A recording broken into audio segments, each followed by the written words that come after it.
This was our last presentation, and with this we came to the conclusion of the 3 days European Science Festival. There were a lot of great lecturers that talk about interesting and important topics in science, but it ain't over till it's over. At the very end of the festival, I would like to introduce Andraž Ivšek, who is the director of the European Science Festival. After 3 days of virtual socializing with brilliant scientists, science policymakers, science communicators, science journalists immersed in science, I would like to summarize this event and close with a word of thanks. Our festival was born from the idea of a completely new and different festival in Europe. The festival was to be European, in the true sense of the word, showcasing the best European science and presenting it in the best way possible to all the public which deserve this quality and tradition. There are many excellent festivals in Europe. Some are national only and do well to justify their name and mission. Others are broader in scope. But there is currently no overreaching festival covering the whole of Europe. It would be a place where the best meet. A place to share experiences, a place where the best can learn from the best. A place where all of European science could be celebrated. A place accessible to all, cohesive and above all, a place that the global public that does not follow other European festivals could observe. Unlike other festivals, at the European Science Festival, Nobel Prize winners present themselves to gifted students, masters of science communication to the enthusiasts of citizen science, award science communicators to academics from the most distinguished European academies of sciences and arts. This is what Europe has to show in terms of science at the moment, and what it can shamelessly present to the world, knowing that sometimes the language of science speaks where other languages of diplomacy are not heard, as they sound too national or too political partisan. This language can at such an event be used to speak to the people whom otherwise we cannot, or to hear them in the same language because otherwise no one else is listening. This could be a place where conversation flows easily and dialogue solves many problems that can only be solved over the politics and statesmanship. Perhaps this is yet to come. Perhaps in the future, when we are ready to use the language of science, also called the language of truth, for the good of mankind. There may be even worse global crises ahead than the current pandemic, for example, which we cannot foresee they will reach us in an instant, and not even with the best of intentions we will be fully prepared for them. And perhaps it's the language of truth, with science being one that fits all, that will unravel the tangled knots of evil. The current global health crisis is a great test, not only of how to use science in order to solve it, but also of how to communicate science in order to do away with the crisis with as few human casualties as possible. Communicating science changes rapidly in such times. It becomes a great necessity, and it's precisely that kind of space for debate and best practice of communication in science that could be an excellent testing ground in the future for the dissemination and use of the language of science for the peace and good of humanity. But for the European Science Festival to mature into such an institution, we must start at outset.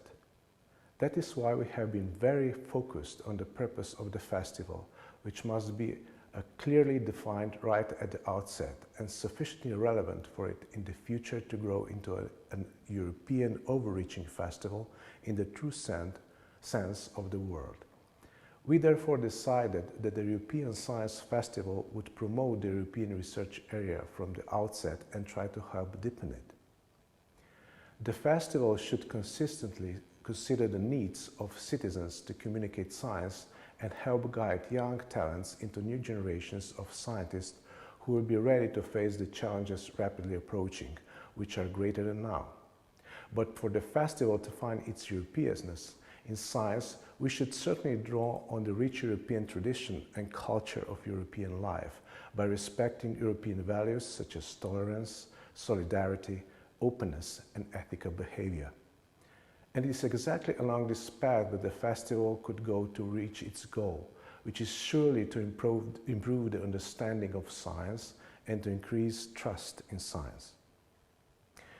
These are the silent, ambitious aspirations that have been formed in the process of creating this festival and which have been reinforced over these 3 days. I will be pleased if they do not subside. If these concluding words are agreed to refer to Antonio Guterres, who said at the beginning of the general debate of the 76th UN General Assembly that the world is not on the verge of precipice of moving into wrong direction. Scientists have sounded the red alert. Greenhouse gas emissions resulting from the burning of fossil fuels and deforestations are choking our planet and putting billions of people in imminent danger. Global warming affects all regions of the world and many changes are beyond our ability to reverse. Guterres called on the world to take urgent and decisive action. I would like to draw attention to the major crises looming: global warming, the COVID-19 pandemics, and the infodemics. In such crises, science communication plays a very important bridging role between scientists, politicians, and general public. It is important that scientific evidence gets through in the political process and becomes as established as possible. In this process, the scientist changes or influences the change of the dialogue, but it's never the decision maker in the complex political process. Science does not shape politics, science only informs. The greatest problem facing science communication at this time is how a scientist who is also a politician's advisor can maintain independence and integrity.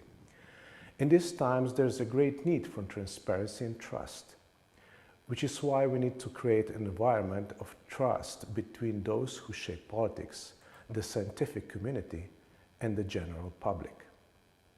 I should also touch on the infodemic, as it has been named by the WHO. How do we stop it? Reacting to false information can cost us our lives. According to WHO, in the first 3 months of 2020, almost 6,000 people were hospitalized and as a result of the false information. It's very likely that 800 people in this group also lost their lives. This cause of death of these people was named infodemic by the WHO. It is too much information, some of it true, some of it not, being disseminated when a disease breaks out. Although infodemics has always been there, they are now spreading extremely rapidly, thanks to all the digital devices used for the transmission of information. WHO experts believe that the uncertainty resulting from such transmissions of information is a cause for skepticism and mistrust, which in turn creates an environment conducive to fear, depression, stigmatization, and as a result, even violent aggression. This process can also lead to loss of life. We will be successful when behavior at all levels, for individuals, groups, the society, within the health system and within government, changes in a way that allows us to resist misinformation and follow the instructions to help us prevent the epidemic of disease. WHO experts have concluded that the global fight against COVID-19 infodemic should be treated as a separate scientific discipline, which examines the understanding of the spread of the disease itself. This crisis caused by the coronavirus pandemic has revealed the urgency of having as many scientists as possible educated and ready to communicate the findings in their own field of research to society and to advise policymakers. A multidisciplinary scientific approach is indispensable in such crises. A competent scientist responsible demonstrates solutions possibilities in the form of answers to the open questions, both to the public and more narrowly to a specific group only. In global issue, however, scientists who deal scientifically with large amounts of data and scientific analysts are increasingly in demand. The need to broaden and deepen our understanding of research and innovation has highlighted the dialogue of science communication. In summary, awareness of deepening of the European science area and of the link between science policy with the language of science diplomacy and of the general public on scientific literacy will certainly be a central focus in the future. And festivals like this one just only open the door to a better future for humanity on this beautiful planet Earth. And now for the very end. On behalf of everyone, I would like to thank Dr. Kobal for the opportunities and challenges he has presented us with in setting up the European Science Festival. I would like to thank for the excellent technical assistance in the execution of the festival, the technicians and other collaborators. At the same time, I apologize for any lapses. I would like to thank the management of the Josef Stefan Institute for providing the space and computing resources to make this festival possible virtually. Last but not least, thank you to all the speakers for sharing our findings with such a wide audience, for making us aware of your research achievements, for bringing science closer to us, and perhaps even for encouraging someone to take the path of scientific research to build a career. Thank you to all the viewers, to the schools for responding in such large numbers, and to the teachers, pupils and students for following the event on the festival with such an enthusiasm. Thank you all for your questions and for the expert debate.